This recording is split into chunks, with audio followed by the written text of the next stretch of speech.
Today's low temperature of 65 degrees occurred at 2:17 a.m. The normal low is 50.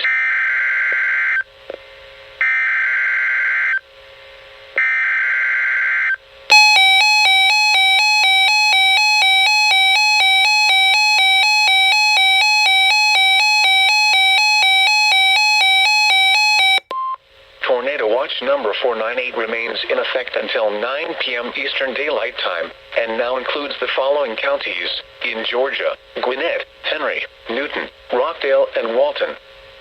Remember, a tornado watch means the conditions are favorable for the development of severe weather, including tornadoes, large hail and damaging winds, in and close to the watch area.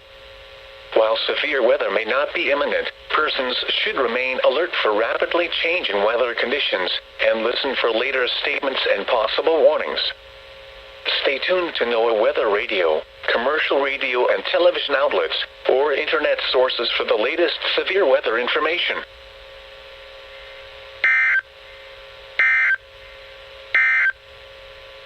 Tornado Watch number 498